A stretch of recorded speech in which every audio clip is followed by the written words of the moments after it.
नमस्कार समस्त भारतवाणी परिवार। प्रस्तुत हूँ लेकर महाभारत की महागाथा राधेश्याम महाभारत के सौजन्य से। हम पढ़ रहे हैं पांडवों की शस्त्र परीक्षा का अध्याय और आज के अध्याय में होगा सूर्यपुत्र महाबली कर्ण का पदार्पण। द्रोण व्यथित होकर आए थे भीष्म पितामह के पास। शकुनी के कटाक्षों के कारण, उनके आक्षेपों के कारण, क्योंकि द्रोण को वो बार बार ये जताने की कोशिश करते थे कि आचार्य पक्षपात करते हैं। तो द्रोण गए थे भीष्म से आज्ञा लेने कि अब राजकुमारों की शिक्षा संपन्न हो गई है और अब मुझे वापस जाने की आज्ञा दीजिए। किंतु भीष्म ने उन्हें रोक लिया है, यह कहकर कि आप मेरे घर में हैं, मेरे घर में आपको भला शकुनी से क्या कार्य, आप बने रहेंगे सदा ही राजकुमारों के आचार्य। और फिर सांत्वना देकर द्रोण को भीष्म लग गए हैं शस्त्र परीक्षा का विधान करने में, उसकी तैयारियां करने में। तो चलिए प्रारंभ करते हैं। व्यथित द्रोण के हृदय को कर सांत्वना प्रदान, शस्त्र परीक्षा का लगे करने भीष्म विधान। जब जगह समय दिन नियत हुआ, कारीगर लोग लगे आकर, तब दुर्योधन से शकुनी ने एक दिवस कहा अवसर पाकर, बेटे इस शस्त्र परीक्षा में तुम कुछ न प्रशंसा पाओगे, अर्जुन से किसी तरह पर भी बढ़कर न बखाने जाओगे। मैं सोच रहा हूँ तुम सबकी बट्टान आन में कुछ आए, जैसा भी हो वैसे उस दिन पंचों में लज्जा रह जाए। दुर्योधन बोले कि हाँ ठीक आपकी राय, मामा जी कुछ बुद्धि से सोचें आप उपाय। शकुनी बोले तुम लोगों की जय हो तो कभी ना पाएगी, लेकिन एक ढंग से अर्जुन की किरकिरी बहुत हो जाएगी। तुमको भी ध्यान दिलाता हूँ, एक लड़का गुरु पे आता है, तुम लोगों के संग धनुर्वेद आकर उनसे पढ़ जाता है। वह युवक तीक्ष्ण पानी का है, विख्यात है कर्ण नाम उसका, बेटा है यद्यपि सूत का, वह तैयार है खूब काम उसका। सूत का अर्थात सारथी का बेटा है वो, लेकिन अपनी धनुर्विद्या में माहिर है, तैयारी है पूरी उसकी। उसको मैं आज बुला करके कुछ काम की बात बताऊंगा, जो चालाकी मैंने सोची वह चाल उसे समझाऊंगा। वह अगर बात को मान गया तो हृदय हरा हो जाएगा, मंडप में शस्त्र परीक्षा का रंग भी गहरा हो जाएगा। शकुनी ने तो इधर यह सोचा कूट विधान, शस्त्र परीक्षा का उधर ठीक हुआ सामान। हस्तिनानगर की बस्ती के बाहर एक स्वच्छ सरोवर था, उस स्वच्छ सरोवर के समीप एक थल समतल अति सुंदर था। उस समतल सुस्थल में विशाल मंडप एक शोभा पाता था, रचना से और सजावट से मन को अत्यंत लुभाता था। मंडप के मध्य भाग में था एक दीर्घ अखाड़ा बना हुआ, मानो जैसे उद्यान बीच हो सुघर सरोवर रचा हुआ। शस्त्र परीक्षा का नियत जब दिन पहुंचा आए, दूनी शोभा से उठा मंडप तब सरसाए। बज उठे विविध विधि के बाजे, विप्रों ने सामगान गाया। हवि धूम पवित्र सुगंधि पूर्ण मंडप के इधर उधर छाया। सब राजकुमारों के संग में गुरु द्रोण अतीव सुहाते थे, मानो वह अमर कुमारों के संग में सुर गुरु छवि पाते थे। भीष्म और धृतराष्ट्र जब हुए सुशोभित आए, पहुंची मंडप भवन की छवि सीमा पर जाए। पहले तो बंदी जन आए विरुदावली विमल सुनाने को, पश्चात द्रोण आचार्य उठे उत्सव का हेतु बताने को। बोले ईश्वर के मंगल से यह सुंदर अवसर आया है, कौरव कुल ने मुद्दतों बाद गौरव का यह दिन पाया है। कुरुकुल के राजकुमार आज सब रंग भूमि पर आएंगे, सीखा है जो कुछ धनुर्वेद उसका अभ्यास दिखाएंगे। भाषण सुन आचार्य का हर्षे लोग अपार, करतल ध्वनि जयकार से मंडप उठा गुंजार। तदुपरांत फिर सभा में गुरु अनुशासन पाए, उठे युधिष्ठिर जगह से दादा को शिर नाए।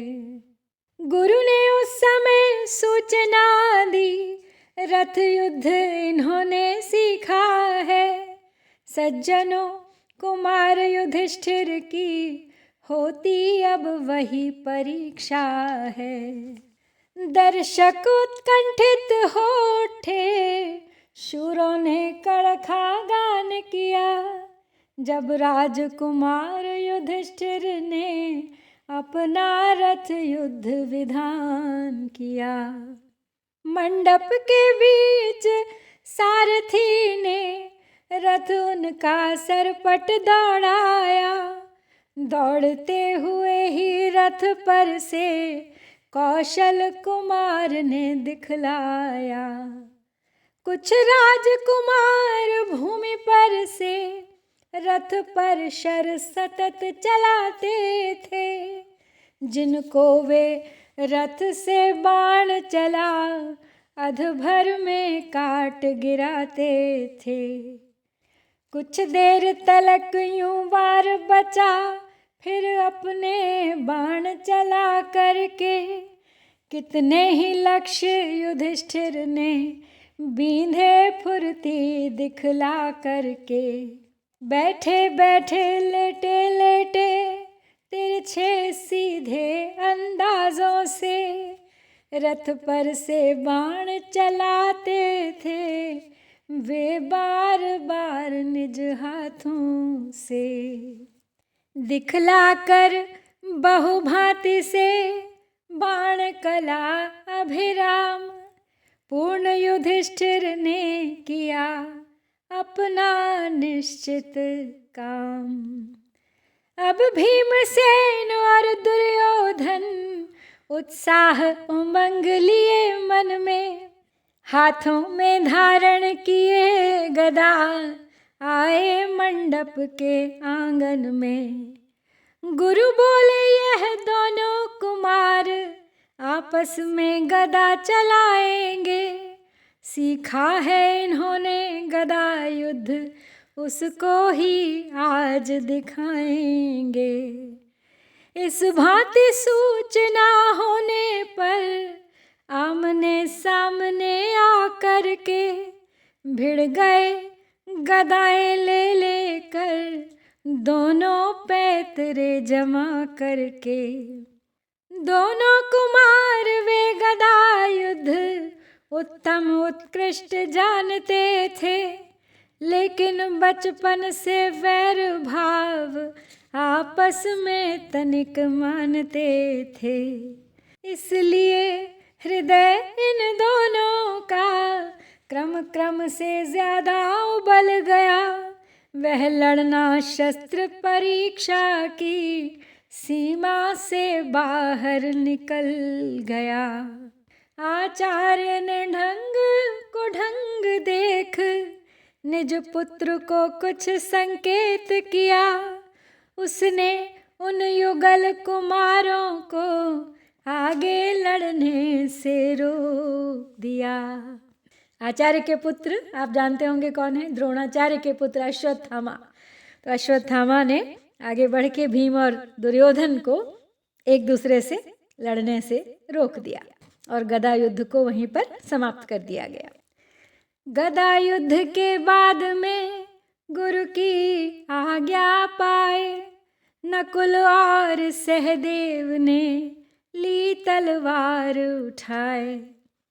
इन छोटे पांडु कुमारों ने तलवार की पाई शिक्षा थी, देना आवश्यक इसीलिए तलवार की इन्हें परीक्षा थी। इन युगल कुमारों के संग में कुछ कौरव भ्राता भी आए। सबने मिलकर तलवारों के लासानी करतब दिखलाए। दिखा चुके जब शिष्य सब अपना अपना जोर, उठे नेत्र आचार्य के तब अर्जुन की ओर। अनुमति गुरु की जान कर उठे वे शिरनाए। दर्शक वृंदों से तभी गुरु ने कहा सुनाए। हे सज्जन वृंद जिन्हें मैंने सब विधि सर्वोत्तम पाया है, जिनको सिखला कर धनुर्वेद आनंद मुझे भी आया है। जो सब प्रकार के अस्त्र शस्त्र खूबी से खूब चलाते हैं, अब वही श्रेष्ठ अर्जुन कुमार प्रत्यक्ष आपके आते हैं। गुरु वचनों से छा गई मंडप भर में शांति। अर्जुन के उठते वहाँ चमक उठी एक कांति। वे जब ही अखाड़े में आए तब अद्भुत छाई छटा वहाँ, मानो बिजली और इंद्रधनुष लेकर आई हो घटा वहाँ। दर्शक हर्ष ध्वनि कर उठे, शंख ध्वनियाँ बहुबार हुई। सैकड़ों दृष्टियाँ उठ उठ कर उस शोभा पर बलिहार हुई। पुण्याः स्वस्ति वाचन सस्वर वेदज्ञ विप्र उच्चार उठे। बंदी जन उत्तम कुरुकुल की विरुदावल विमल पुकार उठे। सभी जनों गुरुजनों को करके पुण्य प्रणाम, अर्जुन दिखलाने लगे निज विद्याभिराम। अब से पहले औरों के थे जो काम देखने में आए, हर एक अकेले अर्जुन ने सबके सब करके दिखलाए।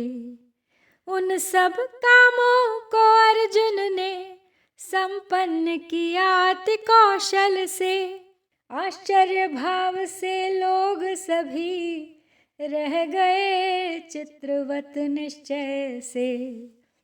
वे तीर चलाने में अपने इतना कमाल दिखलाते थे, बाएं कर से भी ठीक ठीक और सच्चा तीर चलाते थे। मानो सृष्टा ने सृष्टि बीच जितने शस्त्रास्त्र सृजाए हैं, वे सब के सब अर्जुन के ही हाथों के लिए बनाए हैं। अर्जुन का सब कार्य जब हुआ अंत को प्राप्त, शस्त्र परीक्षा का तभी उत्सव हुआ समाप्त। जो शस्त्र शास्त्र के पंडित थे, आनंद अमित उनको आया। गुण में विद्या में अर्जुन को अति श्रेष्ठ उन्होंने ठहराया। वे बोले बाएं कर से भी यह तीर चला जो लेते हैं, इसलिए सव्यसाची का पद हम इनको सादर देते हैं। कुछ और शस्त्र शास्त्री बोले सानंद गिरा में सुखकारी, हैं देश के धनुर्धारियों में अर्जुन सर्वोच्च धनुर्धारी। अनुचित है अनरीत है अन्याय कठोर, एक ओर से महल में उठे शब्द यह घोर। तो जब अर्जुन को सर्वश्रेष्ठ धनुर्धारी घोषित कर दिया गया, सव्यसाची का पद दे दिया गया और शस्त्र विद्या का कार्यक्रम उत्सव लगभग संपन्न हो आया, तभी अचानक एक ओर से बहुत ही घोर शब्द सुनाई दिया। लगे देखने चकित हो दर्शक वृंद अपार, देखा आया है वहाँ अद्भुत एक कुमार। तप्त स्वर्ण के सदृश है जिसका अंग उजास, बाल सूर्य कर रहा हो मानो प्रभा विकास।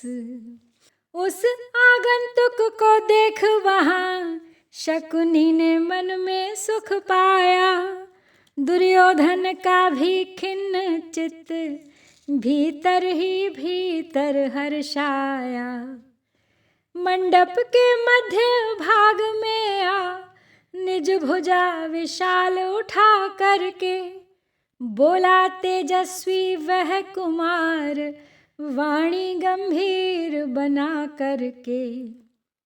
सानंद सव्यसाची का पद जो दिया गया है अर्जुन को, इस पर मुझको आपत्ति नहीं, यह सार्थक समुचित है उनको। पर यह कहना कि देश भर में वे हैं सर्वोच्च धनुर्धारी, वीरों को मान्य नहीं होगा, यह निर्णय अनुचित है भारी। यह घर की शस्त्र परीक्षा है, घर के ही इसमें आए हैं, संपूर्ण देश के धनुधारी कब किसने यहाँ बुलाए हैं। जब ऐसा है तो यह निर्णय अन्याय प्रमाणित होता है, इस देश के धनुर्धरों का दल इससे अपमानित होता है। मैं देश के धनुर्धारियों का इस सभा में पक्ष सुनाता हूँ, इस अनुचित निर्णय के विरुद्ध अपनी आवाज उठाता हूँ। सर्वोच्च धनुर्धर अर्जुन को कहना ही यदि मन को भाए, तो विनय कर्ण यह करता है उसको भी अनुमति दी जाए। मैं पक्षपात चाहता नहीं, बस न्याय विशुद्ध चाहता हूँ। सबके समक्ष मैं इसी ठौर अर्जुन से युद्ध चाहता हूँ। कहे कर्ण ने वचन यह ऊंचा करके भाल, सन्नाटा सा हो गया मंडप में तत्काल। अर्जुन का लख कार्य जो रीझा था समुदाय, बोला उस समुदाय से एक व्यक्ति शिरनाय। हे नव आगंतुक युवक, बात आपकी ठीक, लेकिन अपना दीजिए परिचय हो निर्भीक।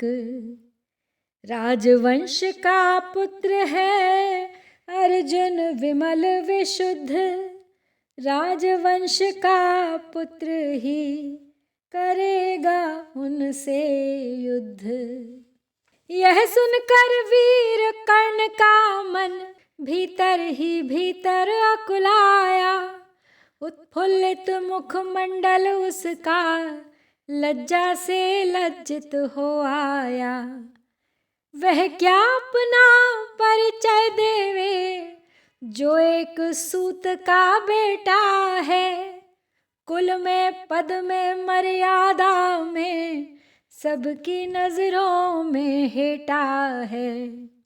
दुर्योधन ने कर्ण के मन में देख मलाल, कहा सभा से इस तरह निज वक्तव्य संभाल।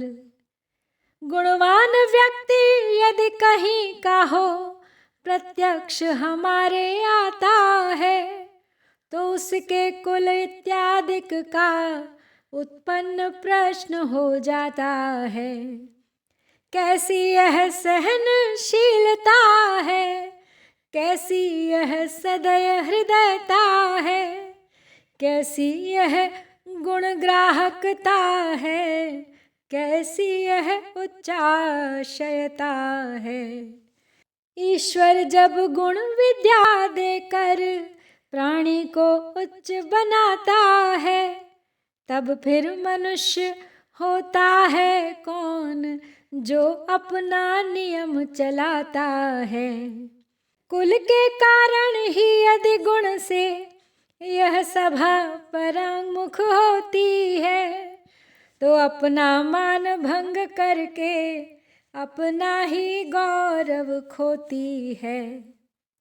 अच्छा यदि यही उलझन है, तो मैं उलझन सुलझाता हूँ।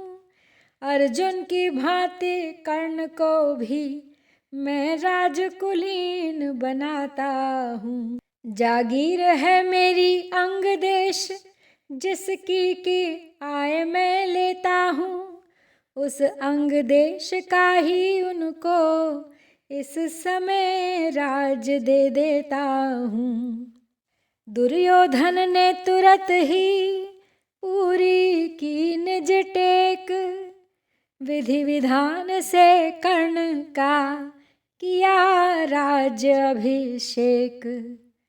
राज मुकुट और छत्र की श्री से हो श्रीमान, राजा कहलाने लगे कर्ण वीर बलवान।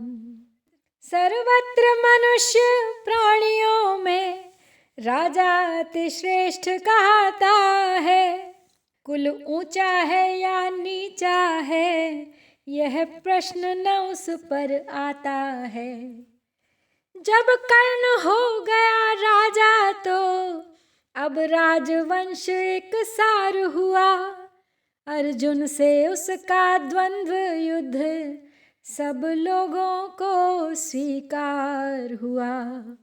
अब अर्जुन ने परिकर बांधा, उत्साह चित्त में ला करके उस ओर कर्ण भी बढ़ा तुरत, कर में धनु बाण उठा करके। होने वाला था जब ही दोनों में घमसान, तभी कड़क कर वचन यूं बोले भीष्म सुजान। ठहरो ठहरो काम यह करो ना, बालक ऊट पटांग, दिखलाओ मत जगत को पागलपन का स्वांग। सर्वोच्च धनुर्धारी कोई इस भांति नहीं बन पाता है, सर्वोच्च कार्य जो करता है वह ही सर्वोच्च कहता है। रिपुओं से घिरे देश पर जब संकट का बादल आ जाए, जब सर्वनाश का घोर दृश्य सबकी नजरों में छा जाए, माँ बहनों की रक्षा के हित जब यत्न बताता हो न कोई, धन जीवन मान बचाने का कुछ मार्ग दिखाता हो न कोई, तब सबसे पहले विचलित हो जिसका भुजदंड फड़कता हो, सबसे पहले रिपु के सिर पर जिसका कोदंड कड़कता हो, जो औरों के जीवन के हित अपना जीवन बलि देता है, सबको विश्राम न हो जब तक तब तक विश्राम न लेता है। देकर जो सबको अभय दान निर्भयता मन में भरता है, कंटक निवृत्त कर लोगों के जीवन निष्कंटक करता है। जिसके गौरव का यशोगान बच्चे बच्चे ने गाया है, सच्चा सर्वोच्च धनुर्धारी बस वही वीर कहलाया है।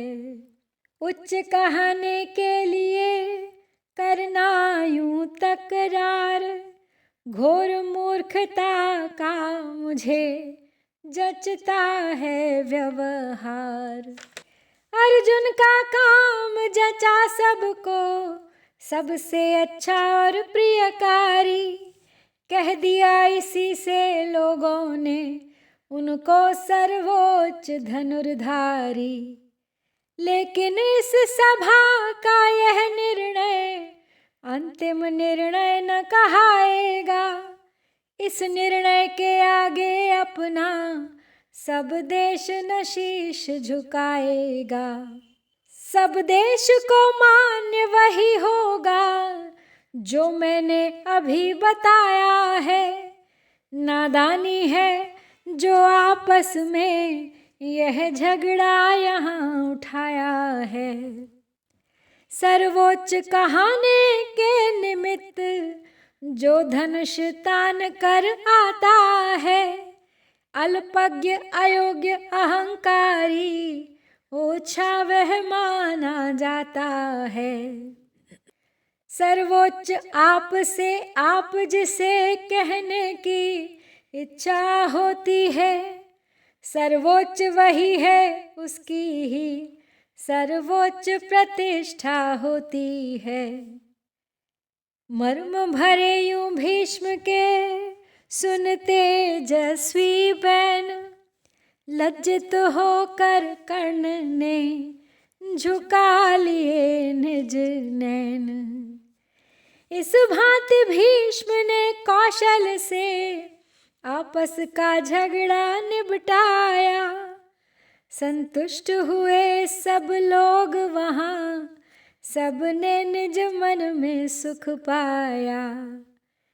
कालांतर में इस झगड़े का लोगों में कुछ न प्रभाव रहा। अर्जुन सर्वोच्च धनुर्धर हैं, सब में बस यही भाव रहा। शस्त्र परीक्षा का हुआ जब भी कार्य अवसान, बंदी जन अति प्रेम से गा उठे यूं गान। मिली अद्भुत सफलता सुहाई है तुम्हें कुंती के नंदन, बधाई है बधाई है। योग्यता सबसे ज्यादा तुमने दिखाई है, तुम्हें कुंती के नंदन, बधाई है बधाई है। कमाया नाम है, दिलाया हर्ष है सबको, लुभाया चित्त है, मिटाया खेद तुमने, कुल की प्रतिष्ठा बढ़ाई है, तुम्हें कुंती के नंदन, बधाई है बधाई है। तो ये कुंती के उस नंदन को यानी अर्जुन को बधाई दी जा रही है जिन्हें लोग सर्वश्रेष्ठ धनुर्धर मान चुके हैं। लेकिन अभी ये कोई नहीं जानता कि जो दूसरा प्रतियोगी है, जो कर्ण है, जिसे बना दिया है दुर्योधन ने अंगराज, वो भी कुंती के ही नंदन है। ये कथा अवश्य ही आगे आएगी। महाभारत का बहुत ही महत्वपूर्ण प्रसंग है ये। लेकिन आज हम यहीं पर समाप्त करेंगे। इसके साथ ही पांडवों की शस्त्र परीक्षा का ये अध्याय यहाँ पर समाप्त होता है। कल प्रारंभ करूंगी अगला अध्याय जिसका नाम है लाक्षागृह। प्रतीक्षा कीजिएगा, बने रहिए इस यात्रा में मेरे साथ अंत तक। ओम नमो भगवते वासुदेवाय। जय श्री कृष्ण, जय भारत।